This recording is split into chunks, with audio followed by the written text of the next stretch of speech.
आज जो है हम लोग बात करेंगे करंट इलेक्ट्रिसिटी के बारे में। ठीक है, तो जितने भी नीट वाले बच्चे हैं उनके लिए जो है मैं ये बैकलॉग के जितने भी लेक्चर हैं आपके छोटे हुए वो मैं आपके सामने लेके आ रहा हूं। तो हम लोग स्टार्ट कर रहे हैं करंट इलेक्ट्रिसिटी से। इलेक्ट्रोस्टैटिक में आपको जो है बातें पढ़ाऊंगा, क्योंकि मेरे हिसाब से जो है करंट इलेक्ट्रिसिटी ज्यादा इंपॉर्टेंट चैप्टर है एज कंपेयर टू इलेक्ट्रिसिटी। तो यहां से आपके 2-3 क्वेश्चन आपके डन समझ लीजिए। तो एक क्वेश्चन ओम्स लॉ से रिलेटेड एमसीक्यू रेजिस्टेंस रिलेटेड एक क्वेश्चन जरूर आएगा, और एक क्वेश्चन आपका व्हीटस्टोन ब्रिज से हो गया, और एक क्वेश्चन आपका चार्ज इलेक्ट्रिक करंट वहां से जो है जरूर पूछा जाएगा। तो सबसे पहले हम बात करेंगे करंट इलेक्ट्रिसिटी में इलेक्ट्रिक करंट के बारे में। आपने जरूर सुना होगा। देखिए, मान लीजिए आपके पास कोई कंडक्टर है।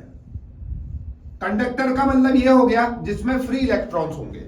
ठीक है, कंडक्टर का मतलब यह हो गया जिसमें फ्री इलेक्ट्रॉन्स होंगे। बहुत ध्यान से सुनने योग्य बातें हैं, तो मैं यहां से कुछ और चीजें भी बताऊंगा। आपको यह पता है कंडक्टर में जो है फ्री इलेक्ट्रॉन्स पाए जाते हैं। ठीक है भाई, कंडक्टर्स में जो है फ्री इलेक्ट्रॉन्स होते हैं, बहुत सारे फ्री इलेक्ट्रॉन्स होंगे इसमें। मैंने इस कंडक्टर को किसी एक्सटर्नल बैटरी से जोड़ दिया है। इसको हम लोग सेल बोले या बैटरी बोले, एक ही बात है। अब देखिए, इस हाई टर्मिनल को प्लस दे रहे हैं, इस लोअर टर्मिनल को नेगेटिव दे रहे हैं, और इसको हम लोग बोल देंगे हायर पोटेंशियल, और इसको हम बोल देंगे lower potential. Higher potential and lower potential.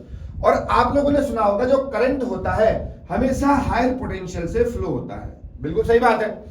Current जो है always flow from higher potential to lower potential, क्योंकि जो है बाद में ये जो है काम आने वाला है केसीएल और केवीएल में, बहुत ही इंपॉर्टेंट है। यहां से गया हमारा करंट, और जो ये हमारे लोअर पोटेंशियल होगा यहां से होगा इलेक्ट्रॉन्स का फ्लो। तो लोअर पोटेंशियल से इलेक्ट्रॉन का फ्लो होगा और हायर पोटेंशियल से करंट का फ्लो होने वाला है इसमें। ठीक है, तो हम लोग क्या करेंगे, इलेक्ट्रिक करंट जो है कि इलेक्ट्रिक करंट का मतलब होता है कि net charge flow per unit time, कि कितने समय में कितना चार्ज फ्लो हुआ किसी भी कंडक्टर से। जैसे मान लीजिए 1 सेकंड में कितना चार्ज फ्लो हुआ। और चार्ज फ्लो का मतलब होता है, चार्ज क्या होता है, फ्लो ऑफ इलेक्ट्रॉन। चार्ज जो होता है वो होता है फ्लो ऑफ इलेक्ट्रॉन। तो कितने नंबर ऑफ इलेक्ट्रॉन्स फ्लो हुए कितने टाइम में, इसको हम लोग बोलेंगे इलेक्ट्रिक करंट। तो I बराबर हो गया Q/T, या बोल सकता हूं फ्लो ऑफ इलेक्ट्रॉन पर यूनिट टाइम। इसको हम लोग बोलते हैं इलेक्ट्रिक करंट। आपको पता है, देखिए ये पॉजिटिव टर्मिनल है तो इधर को हमारा इलेक्ट्रिक फील्ड बनेगा। भाई अगर इधर को इलेक्ट्रॉन मूव कर रहे हैं तो आपको पता है इलेक्ट्रॉन एक दूसरे को धक्का मार के इधर को मूव करेंगे, और इलेक्ट्रॉन का मोशन हमेशा इलेक्ट्रिक फील्ड के अपोजिट डायरेक्शन में होगा। अगर इधर को इलेक्ट्रॉन मूव कर रहे हैं तो वहां पॉजिटिव मेटल्स आयंस भी होंगे। अगर पॉजिटिव मेटल आयन है वो मूव करेंगे राइट साइड को, तो पॉजिटिव आयंस जो है वो राइट साइड को मूव करेंगे, मतलब टुवर्ड्स नेगेटिव टर्मिनल। और जो भी इलेक्ट्रॉन्स हैं वो सब के सब जो है पॉजिटिव टर्मिनल की तरफ मुड़ना स्टार्ट करेंगे। समझ में आया नहीं आया? तो इसकी वजह से, इन आयंस की वजह से, फ्लो ऑफ इलेक्ट्रॉन्स की वजह से वहां पर जो है चार्ज बनता है। देखो, फ्लो ऑफ इलेक्ट्रॉन की वजह से चार्ज बनता है, जरूर कहूंगा। देखिए, अब मैं ये कह सकता ना, नेगेटिव चार्ज या नेगेटिव इलेक्ट्रॉन्स, इलेक्ट्रॉन का चार्ज नेगेटिव है, उन इलेक्ट्रॉन्स का पॉजिटिव टर्मिनल की जाने की वजह से भी करंट बन रहा है, या पॉजिटिव आयंस का इलेक्ट्रॉन के अपोजिट डायरेक्शन में जाने की वजह से भी करंट बन रहा है। दोनों चीजें एक ही जैसी है। समझ में आया नहीं है? तो हम लोग बोल सकते हैं I बराबर Q/T। तो अगर हम बात करें इसकी यूनिट की, सिंपल सा आपको पता होना चाहिए, या तो इसकी यूनिट एम्पियर कहलाएगी या कहलाएगा कूलाम पर सेकेंड। आपको पता है चार्ज यूनिट कूलाम होती है। बात समझ में आया नहीं है? तो ये यहां पर कहलाएगा I = Q/T। यूनिट एम्पियर हो जाएगी, और कूलाम पर सेकेंड जो है इसकी यूनिट कहलाएगी। बात समझ में आया नहीं आएगी? तो यहां पर से आपको क्या याद करना है, करंट जो है always flow from higher potential to lower potential. इस स्टेटमेंट को याद करना है, ये हर जगह लगता है। चाहे आपको कहीं पर कॉम्बिनेशन ऑफ रेजिस्टेंस सॉल्यूशन करने हो वहां पर भी ये काम आएगा, और अगर कहीं पर आपको बहुत टिपिकल प्रॉब्लम सॉल्यूशन करने हो, केवीएल का है, केसीएल का, वहां पर भी जो है ये काम आने वाला है कि करंट जो है हमेशा हायर पोटेंशियल से लोअर पोटेंशियल में फ्लो होगा, और करंट क्लोज लूप में फ्लो होता है। ठीक है ना? तो करंट जो है वो क्लोज लूप में फ्लो होगा। ये रही आपकी करंट की बात। ठीक है, तो हम लोग इस पॉइंट को यहां पर लिख सकते हैं नोट बना के, या इसको गोले में हम डाल देते हैं कुछ इस तरीके से कि हम लोग लिख देते हैं करंट जो है, current always flow from higher potential to lower potential. बहुत ही इंपॉर्टेंट स्टेटमेंट है, बहुत ज्यादा इंपॉर्टेंट स्टेटमेंट है। बाद में जो है मैं इससे रिलेटेड बहुत सारे क्वेश्चन कराऊंगा और आपको ये बोलूंगा कि करंट जो है हमेशा हायर पोटेंशियल से लोअर पोटेंशियल फ्लो होता है, और इलेक्ट्रॉन का फ्लो जो है उसके अपोजिट डायरेक्शन में फ्लो होने वाला है। और इस स्टेटमेंट को याद रखेंगे, इससे रिलेटेड नीट में जो है जरूर क्वेश्चन आएंगे 2025 में। ठीक है, तो ये हो गया हमारा करंट के बारे में इंफॉर्मेशन, जो कि मैंने जो है डिटेल में आपको समझा दिया है। अच्छा, करंट की बात जब भी होगी तो करंट दो टाइप का, या तो एवरेज करंट या तो इंस्टेंटेनियस करंट।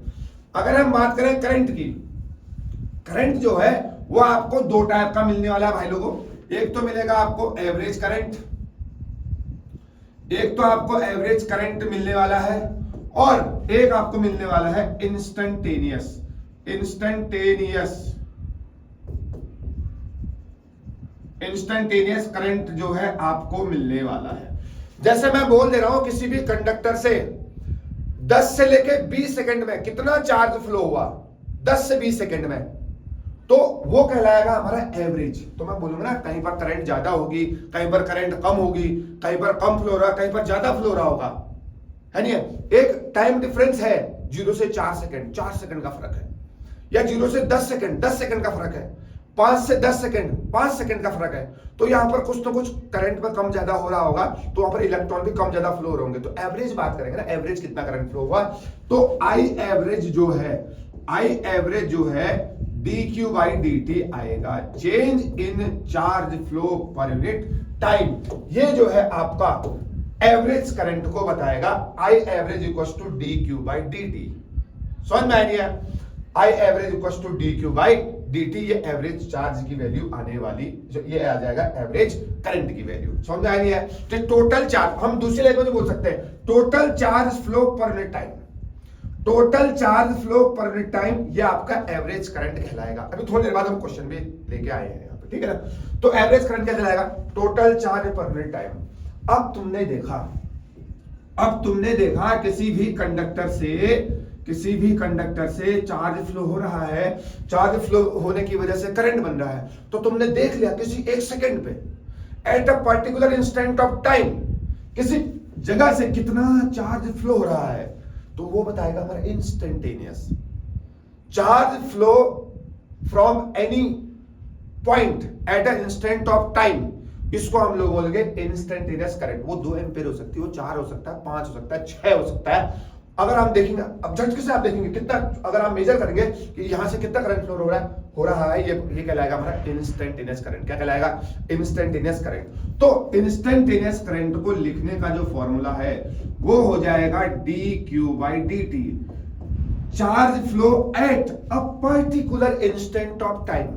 जैसे होता है ना कि यहां से लेकर मैं किसी दूरी पर जा रहा हूं, कि 5 किलोमीटर डिस्टेंस कवर कर रहा हूं, तो अचानक से मैंने एक जगह स्पीड देख ली, अपनी कार में जो है स्पीड देख ली अचानक से, वो कितनी भी हो सकती है, 60 हो सकती है, 40 हो सकती है, वो मेरी इंस्टेंटेनियस स्पीड कहलाएगी, क्योंकि कम ज्यादा होते दे रही है। तो speed at a particular instant of time, वो इंस्टेंटेनियस स्पीड है। ऐसे करंट है, किसी पर्टिकुलर टाइम पे, किसी इंस्टेंट ऑफ टाइम पे अगर मैं देखूंगा कितना करंट फ्लो हो रहा है, वो कहलाएगा हमारा, या कितना चार्ज फ्लो हो रहा है, ये कहलाएगा हमारा इंस्टेंटेनियस करंट। और देखो चार्ज टाइम का वेरिएबल है नहीं?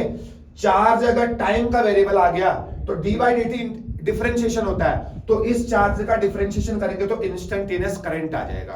तो और यहां से आई डी टी, देखो आई डी टी बराबर हो जाएगा डी क्यू, यहां से यहीं से फॉर्मूला बन के आ रहा। देखो अगर चार्ज टाइम का फंक्शन है तो एक बार डिफरेंशिएट करेंगे तो यहां पर इंस्टेंटेनियस करंट की वैल्यू मिलेगी। बाद में हम क्वेश्चन करेंगे, जैसे मान लीजिए क्वेश्चन हमारे पास Q जो है वो है 2t square plus 3t plus 2।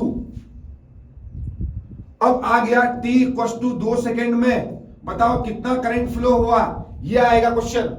तो आपको पता है I बराबर होता है dq बाई dt, या d by dt of I की वैल्यू ये रही 2t square plus 3t plus 2। देखो D by d T differentiation होता है, इसका डिफ्रेंशिएशन कर देंगे, एक बार कर देंगे तो ये हो जाएगा कितना 40 प्लस 3 कांस्टेंट का डिफरेंशिएशन 0, तो ये आ गया और ये आई की वैल्यू आ गई, इस टी की जगह आप 2 रखिए तो ये हो जाएगा 8 प्लस 3, ये आ जाएगा 11 एम्पियर। तो किसी पर्टिकुलर इंस्टेंट पे दूसरे सेकंड में जो करंट की वैल्यू आई वो आई 11 एम्पियर। तो जब भी चार्ज टाइम का वेरिएबल आएगा आप उसको डिफरेंशिएट करेंगे, क्या करेंगे, डिफरेंशिएट करेंगे मेरे प्यारे बच्चों, तो आपको इंस्टेंटेनियस करंट की वैल्यू मिल जाएगी।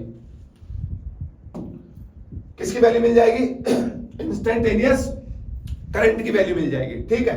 और लेकिन अगर करंट टाइम का फंक्शन होगा आई डी टी, देखो इसको क्रॉस मल्टीप्लाई कर दीजिए, अगर करंट टाइम का फंक्शन होगा तो आप क्या करेंगे, करंट को इंटीग्रेट करेंगे, क्या करेंगे, इंटीग्रेट करेंगे भैया, इंटीग्रेट करेंगे टाइम के रिस्पेक्ट में, तो आपको कितना चार्ज फ्लो हुआ ये भी आ जाएगा।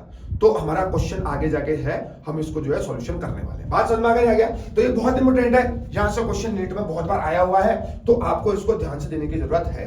चाहे एवरेज करंट से हो, तो एवरेज करंट होता है net charge upon net total time, और ये ज्यादा इंपॉर्टेंट है, instantaneous charge flow at particular instant of time. तो I बराबर D q by d T, ये बहुत इंपॉर्टेंट है। चार्ज टाइम का वेरिएबल है, डिफरेंशिएट करेंगे तो करंट आएगा, एक बार करना है, और अगर करंट टाइम का वेरिएबल है तो इंटीग्रेट करेंगे तो टोटल चार्ज फ्लो आ जाएगा। समझ में आ गया? दिक्कत है? आगे चलते हैं, ड्रिफ्ट वेलोसिटी आ गया।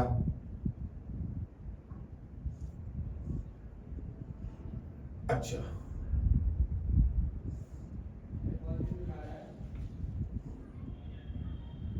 अगर हम बात करें करंट डेंसिटी के बारे में,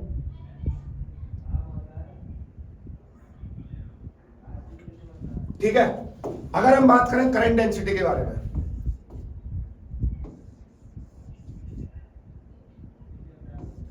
अच्छा करंट डेंसिटी क्या होगा सबने पढ़ा होगा, कोई बात नहीं, मिनट ले रहा है। अगर हम बात करें करंट डेंसिटी के बारे में, देखो करंट डेंसिटी एक बहुत ही इंपॉर्टेंट टर्म है। अच्छा, अगर हम बात करें, आपसे पूछूं मैं current electricity, current electric current के बारे में बात करें तो इलेक्ट्रिक करंट क्या होता है, एक स्केलर क्वांटिटी है, क्योंकि वो वेक्टर एडिशन लॉ को फॉलो नहीं करता है। बस करंट जो है वो वेक्टर एडिशन लॉ को फॉलो नहीं करता, उसकी बहुत सारी डायरेक्शन हो सकती हैं, तो किस किस को ऐड करेंगे हम, इसलिए जो है करंट जो है वेक्टर एडिशन लॉ को फॉलो नहीं करता है, तो इलेक्ट्रिक करंट जो है स्केलर क्वांटिटी है। लेकिन करंट डेंसिटी जो है ये वेक्टर क्वांटिटी कहलाएगा। देखिए क्या होता है करंट डेंसिटी, देखिए आपके पास एक कंडक्टर है भाई, इतनी देर बाद मीडिया है, आपके पास एक कंडक्टर है, ठीक है, कोई कंडक्टर आपके पास, ये देखो अगर आप इधर से देखेंगे इसका एरिया इधर को होगा, है नहीं है, ये एरिया ए हो गया। इसमें पता है आपको इलेक्ट्रिक फील्ड इधर को होएगा, इलेक्ट्रॉन का फ्लो जो है इधर को होगा, और जो पॉजिटिव चार्ज का फ्लो होगा वो भी इधर को होगा, होगा नहीं होगा? पॉजिटिव चार्ज का फ्लो इधर को, इलेक्ट्रॉन इधर जा रहा है, इलेक्ट्रिक फील्ड यहां है। तो आपको ये पता है कि और करंट भी इधर को जाएगा, इलेक्ट्रॉन अगर इधर को जा रहा है तो करंट यहां को जाएगा, अगर तो करंट की वैल्यू ये होगी भाई, ये करंट की वैल्यू है। देखिए इस किसी एरिया से, किसी पर्टिकुलर एरिया से कितना करंट पास हो रहा है, ये हमारा जो है करंट डेंसिटी कहलाएगा। किसी क्रॉस सेक्शनल एरिया से कितना करंट पास हो रहा है वो उसका करंट डेंसिटी कहलाएगा। जैसे ये पेन है, यहां से इधर से, ये इसका एरिया है ना, area is always perpendicular to surface. जैसे इस बोर्ड का एरिया कहां को होगा, बाहर को होगा, एरिया हमेशा परपेंडिकुलर टू सरफेस, और एरिया एक वेक्टर है, एरिया वेक्टर। तो इस सरफेस से कितना नंबर ऑफ करंट बाहर को फ्लो हो रहा है, तो ये कहलाएगा आपका करंट डेंसिटी। तो J बराबर बोल सकता हूं भाई, करंट डेंसिटी को J से रिप्रेजेंट करते हैं, बहुत ही इंपॉर्टेंट है। तो J बराबर हो गया I बाई A, बहुत इंपॉर्टेंट है। तो J इक्वल टू हो गया I बाई A, और I हो गया करंट। तो करंट की यूनिट क्या होती है भैया, एम्पियर पर मीटर स्क्वायर जो है इसकी यूनिट हो जाएगी, एम्पियर पर मीटर स्क्वायर जो है इसकी यूनिट हो जाएगी, किसकी, करंट डेंसिटी की। और अगर मान लो, अगर देखो ऐसा क्वेश्चन सीधा क्वेश्चन नहीं आएगा, अगर मान लो कुछ डायग्राम में कुछ ऐसा दिया है, एरिया कुछ इस तरीके से आपको दिया है, देखिए समझाने के लिए हम लिख देते हैं, ऐसा कुछ एरिया दिया है, ठीक है। अब इसका एरिया ये हो गया भाई, लेकिन करंट ऐसे फ्लो होगा, होगा नहीं होगा, होगा नहीं होगा, करंट की डायरेक्शन ये होगी जे, ये एरिया है भाई ए, मान लीजिए छोटा सा एरिया मान लेते हैं डी ए, और ये एंगल थीटा है, ठीक है। तो करंट इधर को फ्लो हो रहा है, तो इसके कंपोनेंट कर दो ना आप, अगर करंट फ्लो हो रहा है इधर को, तो क्योंकि जिस डायरेक्शन में करंट जा रहा है उसी डायरेक्शन में आपको एरिया भी लेना है, तो इसका एरिया हो जाएगा डी ए कॉस थीटा इधर को, और इसके परपेंडिकुलर हो जाएगा डी ए साइन थीटा, हो जाएगा नहीं हो जाएगा। तो बताओ अब एरिया कितना है, D A cos theta, D A cos theta से करंट फ्लो हो रहा है, area D A cos theta से करंट फ्लो हो रहा है, उसको बोलेंगे करंट डेंसिटी। तो फॉर्मूला क्या बन गया, जे बराबर, मान लीजिए वो करंट डी आई है, छोटा सा करंट डी आई है, क्योंकि एरिया हमने डी ए लिया है, तो एरिया कितना हो जाएगा, डी ए कॉस थीटा, हो जाएगा नहीं हो जाएगा। तो करंट डेंसिटी जे बराबर हो जाएगा small current in small area D A cos theta. तो मेरे प्यारे बच्चों यहां से डी आई बराबर कितना हो जाएगा, जे डी ए कॉस थीटा, समझ में आया नहीं आया, या आई बराबर हम लिख सकते हैं जे इंटू ए कॉस थीटा, अगर कॉस थीटा हटाओगे तो डॉट होता है, तो आई इक्वल टू हो जाएगा J dot J vector dot A vector, ये देखो, तो आई इक्वल टू आ गया J dot A, J vector dot A vector. J क्या है, करंट डेंसिटी, एक वेक्टर क्वांटिटी, ए क्या है, वेक्टर क्वांटिटी है, तो दो वेक्टर को इनटू करेंगे तो एक स्केलर आएगा, इसलिए करंट जो है स्केलर क्वांटिटी है। तो आई बराबर आ गया भैया जे डॉट ए।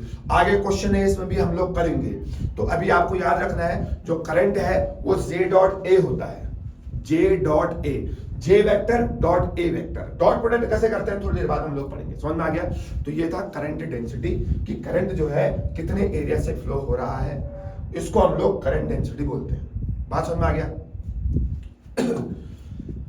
अब देखो बात करते हैं थर्मल स्पीड की, ड्रिफ्ट वेलोसिटी की, और बहुत सारी चीजें और भी हैं। आपको ये जरूर पता है कि सर आपके पास एक कंडक्टर है, उसमें फ्री इलेक्ट्रॉन्स प्रेजेंट होते हैं सर, बिल्कुल सर जरूर होते हैं। एक कंडक्टर आपके पास, इसमें आपके पास फ्री इलेक्ट्रॉन्स प्रेजेंट है, एक इलेक्ट्रॉन ये रहा, दूसरा ये रहा, तीसरा ये रहा, चौथा ये रहा, पांचवा ये रहा, ये भी इलेक्ट्रॉन प्रेजेंट है बहुत सारे इसमें, ठीक है। अब आपको पता है एक्सटर्नल इलेक्ट्रिक फील्ड के प्रेजेंस में, अभी देखो ये डायरेक्शन हो जाएगी इलेक्ट्रिक फील्ड की, एक्सटर्नल इलेक्ट्रिक फील्ड के प्रेजेंस में इस इलेक्ट्रॉन का कुछ ना कुछ रैंडम मोशन होगा। एक इलेक्ट्रॉन इसको धक्का देगा, ये आगे बढ़ेगा, ये इसको देगा, ये इसको, ये ऐसे करके इलेक्ट्रॉन जो आगे बढ़ते जाएंगे, नहीं जाएंगे बताओ। और हर एक की स्पीड कुछ, और इसकी स्पीड u1 है, इसकी स्पीड u2 है, इसकी स्पीड u3 है, इसकी स्पीड u4 है। तो जो इसको स्पीड मिल रही है ना भाई, इसको बोलते हैं थर्मल स्पीड, है नहीं है। तो थर्मल स्पीड कितनी हो जाएगी, u1 plus u2 plus u3 plus u4 plus u5 something हो जाएगा। तो जो भी इलेक्ट्रॉन्स को एक्सटर्नल इलेक्ट्रिक फील्ड की वजह से जो भी इसको स्पीड मिल रहा है, इसको हम बोलेंगे थर्मल स्पीड, ठीक है। एक इलेक्ट्रॉन दूसरे इलेक्ट्रॉन को धक्का देगा, तीसरे इलेक्ट्रॉन को धक्का देगा, चौथे इलेक्ट्रॉन को धक्का देगा, ऐसे करके इलेक्ट्रॉन आगे बढ़ते जाएंगे, उनको जो स्पीड मिल रहा है उसको बोलेंगे थर्मल स्पीड। और आपको पता है एवरेज थर्मल स्पीड जो है, थर्मल स्पीड का फॉर्मूला तो हो जाएगा u1 plus u2 plus u3 plus dash dash dash. लेकिन अगर हम बात करें एवरेज थर्मल स्पीड,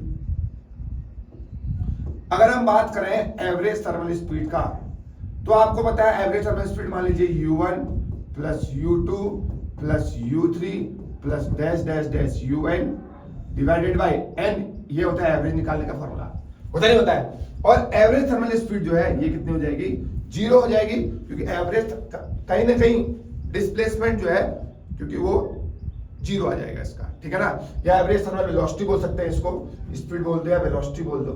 वेलोसिटी में डिस्प्लेसमेंट जो है वो 0 होगा, क्योंकि कभी ना कभी इलेक्ट्रॉन टकरा के अपनी जगह वापस आएगा, तो हम लोग इसको बोल देंगे क्योंकि डिस्प्लेसमेंट 0 हो रहा है। तो एवरेज थर्मल वेलोसिटी जो है वो हमेशा 0 कहलाएगी या 0 होगी, इस बात को आपको याद करना है, ठीक है। तो ये आपकी थर्मल स्पीड है। अच्छा यहां से 2 पॉइंट और है, रिलैक्सेशन टाइम। एक तो होता है रिलैक्सेशन टाइम, रिलैक्सेशन टाइम और दूसरा होता है आपका mean free path. Mean free path, एक होता है रिलैक्सेशन टाइम, एक होता है mean free path. Mean free path एक डिस्टेंस है, distance between two successive collision, है नहीं है, दो सक्सेसिव कोलिजन के बीच के डिस्टेंस को क्या बोलते हैं, मीन फ्री पाथ। तो हम बोल सकते हैं distance covered by the electron between two successive path या बिटवीन टू सक्सेसिव कोलिजन, इसको हम लोग बोलेंगे मीन फ्री पाथ, लिखने की जरूरत नहीं है। और relaxation time, time taken by the electron between two successive collision, तो जितना भी टाइम ले रहा होगा इसको हम रिलैक्सेशन टाइम बोलेंगे और इसको बोलेंगे मीन फ्री पाथ। तो ये आपका थर्मल स्पीड है। यहां से एक पॉइंट जरूर याद रखना है कि एवरेज थर्मल वेलोसिटी जो है वो हमेशा जीरो होगी, इस बात को आपको याद करना है। फिर भाई मटेरियल आपको पता है तीन प्रकार के होते हैं, एक तो होता है सर कंडक्टर, एक तो होता है सर इंसुलेटर, और एक होता है सर इंसुलेटर, एक होता है सर सेमीकंडक्टर। अब आपको पता है सर कंडक्टर में जो है फ्री इलेक्ट्रॉन्स होते हैं, कंडक्टर में फ्री इलेक्ट्रॉन्स होते हैं, तो फ्री इलेक्ट्रॉन्स के मोशन की वजह से चार्ज बनेगा, तो कंडक्टर में फ्री इलेक्ट्रॉन होंगे तो चार्ज बनेगा। इंसुलेटर में कुछ ऐसा फ्री इलेक्ट्रॉन्स नहीं होते, तुमको पता है इंसुलेटर है। लेकिन जो सेमीकंडक्टर है भाई, सेमीकंडक्टर जो है लो टेम्परेचर पे तो कुछ नहीं करते हैं, लो टेम्परेचर पे तो ये इंसुलेटर की तरह काम करते हैं। सेमीकंडक्टर का मतलब क्या है, कहीं ना कहीं थोड़ा बहुत जो है कंडक्टर की प्रॉपर्टी दिखाते होंगे, तो लो टेम्परेचर पे तो ये किसकी तरह काम करेंगे, इंसुलेटर की तरह काम करते हैं। और लो टेम्परेचर है तो इलेक्ट्रॉन बधे हुए हैं, फ्री नहीं है। लेकिन हाई टेम्परेचर की बात करें, हाई टेम्परेचर पे जो है ये जो सेमीकंडक्टर है भाई लोगों, ये काम करते हैं कंडक्टर की तरह, जो कि बहुत इंपॉर्टेंट है। तो सिर्फ एक स्टेटमेंट आपको याद करना है, लो टेम्परेचर पे इंसुलेटर की तरह और हाई टेम्परेचर पे कंडक्टर की तरह काम करते हैं सेमीकंडक्टर। हालांकि जो है सेमीकंडक्टर 12th क्लास में बहुत ही इंपॉर्टेंट टॉपिक है लास्ट में, ठीक है ना, मॉडर्न फिजिक्स में लास्ट टॉपिक है सेमीकंडक्टर, वहां हम लोग इसको डिटेल में पढ़ने वाले हैं। अब बात चलेगी ड्रिफ्ट वेलोसिटी की। बात जो है ड्रिफ्ट वेलोसिटी की, अभी भी बताया था कि जो एक कंडक्टर आपके पास जो है कंडक्टर है भाई, कंडक्टर में ये बाहर से एक्सटर्नल कोई बैटरी लगा दो। एक स्टेटमेंट मैंने आपको ये बताया है कि जो है इलेक्ट्रॉन जो है इस तरीके से यहाँ पर इलेक्ट्रॉन है, ये पॉजिटिव टर्मिनल है, हायर पोटेंशियल है, नेगेटिव है, इधर को इलेक्ट्रिक फील्ड है डायरेक्शन, और इधर को पॉजिटिव चार्ज भी मूव करेगा, और इलेक्ट्रॉन जो है एक दूसरे को धक्का देके जो है सब लोग कहां भागने की कोशिश करेंगे, पॉजिटिव टर्मिनल की तरफ भागने की कोशिश करेंगे। इसी को हम लोग ड्रिफ्ट वेलोसिटी बोलते हैं, ठीक है ना।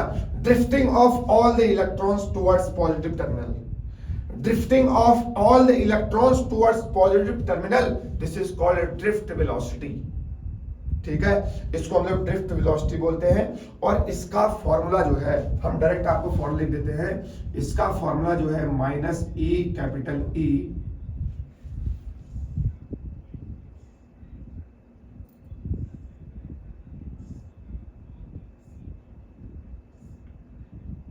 स्क्रीन में प्रॉब्लम आ रही है,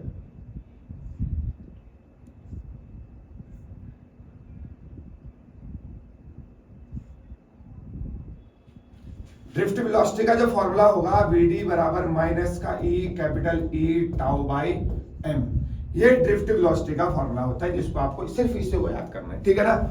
तो ई यहाँ पर इलेक्ट्रॉन का चार्ज होगा 1.6 इंटू 10⁻⁻⁻, ये कैपिटल ई जो है इलेक्ट्रिक फील्ड होगा, टाउ जो होगा रिलैक्सेशन टाइम, और एम जो होगा वो मास ऑफ इलेक्ट्रॉन होगा। अच्छा एक चीज और मैं ध्यान से देख रहा, ये इलेक्ट्रॉन है, अगर मुझे पूछेगा इलेक्ट्रॉन पर फोर्स कितना लग रहा है तो हम बोलेंगे सर मास इनटू एक्सेलरेशन का। अगर आपसे पूछे कि फोर्स किसी चार्ज पार्टिकल ई को इलेक्ट्रिक फील्ड ई में रखा हुआ उस पर कितना फोर्स लगेगा, आपने पढ़ा होगा F बराबर होता है Q इंटू ई, बोल दो, या Q को हम E लिख देते हैं, या E इंटू कैपिटल E बोल दो, ठीक है ना। तो इतना फोर्स लगने वाला है किसी भी चार्ज, ठीक है। तो हमने जो है बात किया था कि जो है किसी भी चार्ज पार्टिकल को इलेक्ट्रिक फील्ड ई में रखा है और उसका मास m है, तो भैया लोगों उस पर लगने वाला जो फोर्स होता है वो होता है m इंटू ए। और उस पर जो फोर्स लगेगा उसकी वैल्यू हो जाएगी E इंटू ई। किसी चार्ज पार्टिकल को इलेक्ट्रिक फील्ड E में रखा है, उस पर लगने वाला जो फोर्स है आपने इलेक्ट्रोस्टैटिक में पढ़ा होगा, F बराबर Q इंटू ई होता है, और Q को हम E लिख सकते हैं, तो यहां से F की वैल्यू E इंटू ई हो गया, तो एक्सेलरेशन आ जाएगा E capital E by M। ये बहुत जरूरी है, ठीक है ना, कहीं कहीं पर यूज हो सकता है, तो ये बहुत जरूरी है। तो ड्रिफ्ट वेलोसिटी हमने ये पढ़ लिया सर, किसी भी चार्ज पार्टिकल को या किसी भी कंडक्टर को एक एक्सटर्नल इलेक्ट्रिक फील्ड में रखते हैं, तो इलेक्ट्रिक फील्ड के अपोजिट डायरेक्शन में इलेक्ट्रॉन्स का फ्लो होता है, या पॉजिटिव चार्ज के अपोजिट डायरेक्शन में इलेक्ट्रॉन्स का फ्लो होता है, या हम बोल सकते हैं drifting of electrons towards positive terminal. Simple सा, तो या तो हम बोल सकते हैं drifting of electrons towards positive terminal. Positive terminal हम इसको बोल सकते हैं ड्रिफ्ट वेलोसिटी, सिंपल भाषा में, ठीक है ना भाई। तो क्या क्या याद करना है, पॉजिटिव चार्ज इलेक्ट्रॉन के अपोजिट डायरेक्शन फ्लो करता है, इलेक्ट्रिक फील्ड पॉजिटिव चार्ज के साथ फ्लो करेगा, और इलेक्ट्रॉन पॉजिटिव चार्ज के अपोजिट डायरेक्शन फ्लो करेगा, और करंट जो है मैंने आपको बताया है, करंट जो है हमेशा हायर पोटेंशियल से लोअर पोटेंशियल में फ्लो होता है, ठीक है। अगला रिलेशन जो है बहुत इंपॉर्टेंट है, करंट एंड ड्रिफ्ट वेलोसिटी में रिलेशन। आपने पढ़ा हुआ I इक्वल्स टू NEAVD, पढ़ा नहीं पढ़ा है? मान लीजिए मेरे प्यारे बच्चों, एक कंडक्टर है जिसका एरिया A है और लेंथ जो है L कहलाएगा, और लेंथ L है, उसमें करंट जो है I फ्लो हो रहा है।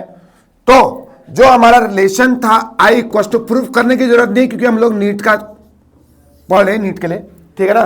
तो I equals to NEAVD, N बराबर क्या हो गया number density of electrons, N equals to जो है N जो है नंबर डेंसिटी ऑफ इलेक्ट्रॉन है। कभी कभी नंबर डेंसिटी लिखा होता है इलेक्ट्रॉन्स का, बच्चे समझ नहीं पाते हैं, तो नंबर डेंसिटी ऑफ इलेक्ट्रॉन मतलब N, मतलब कितने नंबर ऑफ इलेक्ट्रॉन्स फ्लो हो रहे हैं वो N है। और E आपको पता है इलेक्ट्रॉन का चार्ज होता है 1.6 इंटू 10⁻⁻19, ठीक है, और A जो है वो एरिया कहलाएगा, और VD जो है वो ड्रिफ्ट वेलोसिटी कहलाएगी। सब आपको दिया होगा, तो आप यहां से करंट की वैल्यू आप निकाल सकते हैं। तो I इक्वल्स टू आ गया NEAVD। ध्यान रखिए आपको यूनिट को SI यूनिट में कन्वर्ट करना बहुत जरूरी है। SI यूनिट में आप यूनिट को कन्वर्ट करेंगे, ठीक है, चाहे ड्रिफ्ट वेलोसिटी सेंटीमीटर में दे रखा होगा तो मीटर में देंगे, एरिया को सेंटीमीटर में दे रखा होगा मीटर स्क्वायर में लेंगे, या आपको नंबर ऑफ ये तो आपको दिए हैं, और नंबर ऑफ डेंसिटी भी आपको गिवन होगा। तो किसी भी कंडक्टर का लेंथ L है, उसमें करंट I फ्लो हो रहा है, एरिया A से, तो जो करंट और ड्रिफ्ट वेलोसिटी का रिलेशन आएगा वो I इक्वल्स टू NEAVD आएगा, जो कि बहुत इंपॉर्टेंट है फॉर्मूला, ठीक है ना। क्वेश्चन आते हैं यहां से, तो सिंपल फॉर्मूला याद रखिए I equals to NEAVD। Question में चलते हैं भाई। अब जो है बहुत इंपॉर्टेंट क्वेश्चन मैं आपको कराने वाला हूं। देखिए, what will be the number of electrons. अच्छा, जब भी देखो न्यूमेरिकल करने का सिंपल तरीका, आप क्वेश्चन को स्टेप वाइज पढ़िए, क्योंकि फिजिक्स में जो है दिक्कत आती है बच्चों को। स्टेप वाइज पढ़िए, जो जो दे रखा है उसको लिख लो वहां पे। शुरू में आपको टाइम लगेगा, लेकिन आप जैसे जैसे आदत हो जाएगी तो आप उसको जल्दी जल्दी में उसको आप लिख लेंगे। आपको नंबर ऑफ इलेक्ट्रॉन्स निकाल, देखो what will be the number of electron, क्या निकालना है आपको, N निकालना है, ठीक है, ये आपको सीखना है। Passing through a heater wire in 1 minute. अच्छा, टाइम दे रखा है 1 मिनट, तो आपको इसको सेकंड में लिखना है, तो ये हो गया 60 सेकंड, ठीक हो गया। If it carries current, I जो है कितना फ्लो हो रहा है, 8 एम्पियर की करंट फ्लो हो रहा है, ठीक है। अब यार आपको ये पता है I इक्वल्स टू मेरे प्यारे बच्चों Q/T होता है, आपको फॉर्मूला ये पता है। सर यहां पर N कैसे निकालूं सर, टाइम तो दिया है और I भी दिया है, सर N कैसे निकालूं। आपने पढ़ा होगा क्वांटाइजेशन ऑफ चार्ज, जिसका फॉर्मूला होता है Q equals to N into E, मतलब इलेक्ट्रॉन हमेशा इंटीग्रल मल्टीपल है नहीं है। तो Q equals to N into E से I बराबर आप रख देंगे यहां पर NE/T। ये फॉर्मूला भी आपका बहुत इंपॉर्टेंट है, इसको भी आप याद कर सकते हैं। तो I बराबर NE/T हो गया, यहां से क्वेश्चन पूछा गया है, ठीक है। तो N का फॉर्मूला आप N निकालना है आपको, और इलेक्ट्रॉन का चार्ज जो है 1.6 इंटू 10⁻⁻19 होता है, और ये आ गया 60, और करंट की वैल्यू आ रही है 8, ठीक है। तो यहां से आप n निकाल सकते हैं 8 into 60 divided by 1.6 into 10 to the power minus का 19। पॉइंट हटाओ भैया, ऊपर जीरो लगाओ। 1 8 से 2 बार कट गया और ये कट गया 300 टाइम्स, तो n इक्वल टू कितना आ गया 300 इंटू, ये माइनस है तो ऊपर से जाएगा प्लस में हो जाएगा, और इसको हम लिख सकते हैं 3 into 10 to the power 21 electrons. इतने इलेक्ट्रॉन जो है फ्लो हो रहे हैं भैया इतने सेकंड में। 1 मिनट में किसी हीटर वायर से 8 एम्पियर करंट अगर जा रही है तो इतने नंबर ऑफ इलेक्ट्रॉन फ्लो हो रहे हैं। तो अब मैंने बताया था ना, इलेक्ट्रॉन्स के फ्लो करने की वजह से करंट बन रहा है। इसका मतलब क्या हुआ, किसी भी हीटर वायर से 1 सेकंड मतलब 1 मिनट में अगर इतने नंबर ऑफ इलेक्ट्रॉन्स फ्लो हो रहे हैं 3 इंटू 10 टू द पावर 21, तो मेरे प्यारे बच्चों वहां से करंट जो है 8 एम्पियर का गुजर रहा है।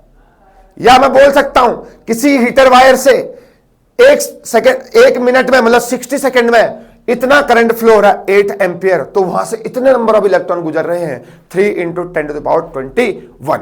समझ में आया नहीं है? क्वेश्चन बहुत इंपोर्टेंट। अगला भाई, अगला कुछ और ज्यादा इंपोर्टेंट। देखिए, the current through a wire depends on time. देखो, करंट जो है टाइम का फंक्शन है। याद करो थोड़ी देर पहले का lecture. Calculate the charge cross through a cross section of the wire in first 10 second. पूछ रहा है पहले 10 सेकेंड में कितना चार्ज फ्लो हुआ होगा। पहले 10 सेकेंड में कितना चार्ज फ्लो होगा जब करंट जो है टाइम के साथ वेरिएबल है। तो मेरे प्यारे बच्चों, फॉर्मूला होता है I बराबर dq/dt। जब भी ऐसे क्वेश्चन आएंगे आपको इंस्टेंटेनियस वाला फॉर्मूला लगाना है। देखो, चार्ज निकालना है तो बताओ dq बराबर हो जाएगा I dt।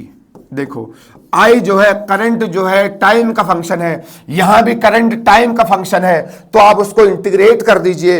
एक बार इंटीग्रेट करो, लिमिट रख देंगे 10 सेकेंड का टाइम की वैल्यू पे, तो आपका चार्ज फ्लो हो जाएगा। तो ये आ जाएगा dq, ये आ जाएगा इंटीग्रेशन ऑफ I की वैल्यू रख दीजिए 2 + 3t इंटू dt, और कहां से कहां तक, 0 से लेके 10 सेकेंड तक। dq का इंटीग्रेशन q होता है, q रहा है सर, q रहा, ठीक है। अच्छा, 2 का इंटीग्रेशन क्या होगा, टाइम के रिस्पेक्ट में 2t प्लस 3t²/2 है नहीं है? आपको पता है x की पावर n का इंटीग्रेशन जो होता है x की पावर n+1 ओवर n+1 होता है नहीं है? तो यहां पर t की पावर 1 है, तो t की पावर 1+1 डिवाइडेड बाई 1+1 हो गया, तो यह आ गया 3t²/2। बस अब लिमिट रख दीजिए सर, कहां से कहां तक, 0 से लेके 10 सेकेंड तक। यहां पर आप लिमिट रख सकते हैं। लिमिट रखेंगे, एक बार देखो t की जगह एक बार 10 रखिए और माइनस करके t की जगह एक बार 0 रखेंगे तो 0 ही आ जाएगा। तो यहां से q की वैल्यू जो है कितनी आ जाएगी, 2 इंटू 10 प्लस 3 इंटू 10 का स्क्वायर 100 हो गया, डिवाइडेड बाई 2 हो गया। समझ में आया नहीं है? तो ये आ जाएगा 20 प्लस 150, तो ये आ जाएगा आपका 170 कूलाम। अब आप देखिए, यह आ गया, अगर करंट टाइम का वेरिएबल है और फर्स्ट 10 सेकेंड में मुझे चार्ज पूछेगा तो 170 कूलाम आ रहा है। तो ऐसे ये क्वेश्चन जो है, ऐसे क्वेश्चन ही नीट में पूछे जाते हैं। ठीक है, बहुत इंपॉर्टेंट है और बहुत सरल भी है। फॉर्मूला पता होना चाहिए I बराबर dq/dt। जब भी चार्ज पूछे या करंट पूछे, ऐसे ही वेरिएबल हो, चार्ज अगर टाइम का, मैंने आपको बताया था अगर चार्ज टाइम का वेरिएबल है तो डिफरेंशिएट करेंगे, अगर करंट जो है टाइम का वेरिएबल है तो इंटीग्रेट करेंगे। ये बहुत ही इंपॉर्टेंट था। तो करंट अगर टाइम का वेरिएबल है तो इंटीग्रेट करेंगे सर, और अगर चार्ज अगर टाइम का वेरिएबल है तो सर डिफरेंशिएट करेंगे सर। तो यहां से आपका फॉर्मूला मतलब बोलते तो क्वेश्चन सॉल्यूशन हो जाएगा। अगर हम बात करें नेक्स्ट क्वेश्चन की, अब देखो ये क्वेश्चन बहुत इंपॉर्टेंट है। Current through a wire decreases linearly from 4 ampere to 0 है नहीं है? किसी भी वायर से करंट जो है डिक्रीज हो गया 4 एम्पियर से 0, कितने सेकंड में, 10 सेकंड में। पूछ रहा है एवरेज चार्ज कितना फ्लो हुआ होगा। आपको पता है सर, एवरेज करंट जो है वो होता है चार्ज अपॉन टाइम, होता नहीं होता है? एवरेज करंट की वैल्यू होती है चार्ज अपॉन टाइम या dq/dt। इसको हम लोग dq/dt भी लिख सकते हैं, dq/dt या delta Q by delta T लिख सकता हूं। अब मुझे पूछ रहा है चार्ज की वैल्यू पूछ रहा है, तो डेल्टा क्यू बराबर क्या आ गया यहां से, आई एवरेज क्रॉस मल्टीप्लाई कर दीजिए इनटू डेल्टा टी आ गया नहीं आ गया, ये फॉर्मूला हो गया चार्ज निकालने का फॉर्मूला कि करंट एवरेज इनटू टाइम। अब देखिए एवरेज करंट देखो 4 एंपियर से 0 हो गया, तो एवरेज कैसे निकालेंगे, 4 + 0/2, 4 से 0 हो रहा है तो 4 + 0/2 ये एवरेज होगा, क्योंकि इनिशियल 4 था, बाद में कितना हो गया 0 हो गया, और दोनों का एवरेज क्या हो गया अपॉन 2 कर देंगे, तो ये एवरेज निकालने का फॉर्मूला है। इनटू टाइम कितना हो गया, टाइम कितने सेकंड में, 10 सेकंड में, ये आ गया 10 सेकंड, तो ये आ गया 2 × 10, ये आ गया 20 गुलाम का जो है चार्ज फ्लो हो जाएगा। तो ये दूसरा टाइप का क्वेश्चन है, ये एवरेज निकालने का क्वेश्चन है कि एवरेज चार्ज कितना फ्लो होगा जब एवरेज करंट जो है 4 से 0 हो गई, 4 से 0 एवरेज करंट थी, तो ये एवरेज है, एवरेज की वैल्यू रहेगी मेरी, ठीक है। अब आप नेक्स्ट क्वेश्चन देखिए जो कि बहुत इंपॉर्टेंट है, ये क्वेश्चन ज्यादा इंपॉर्टेंट है, करंट डेंसिटी का क्वेश्चन रहेगा। करंट डेंसिटी दिया है इतना, तो J = दिया है 2 × 10⁴ J cap, J cap vector में J कैप मतलब ऊपर को जा रहा है। Find the rate of charge flow, मुझे निकालना है Q, charge flow through cross section area of S, ये निकालना है भाई मुझे। अब आप देखिए एरिया दिया है 2I कैप + 3J कैप। अब मुझे चार्ज की वैल्यू निकालनी है ना, आप करंट निकाल लीजिए यहां से, जो करंट की वैल्यू होगी वो चार्ज की वैल्यू होगी।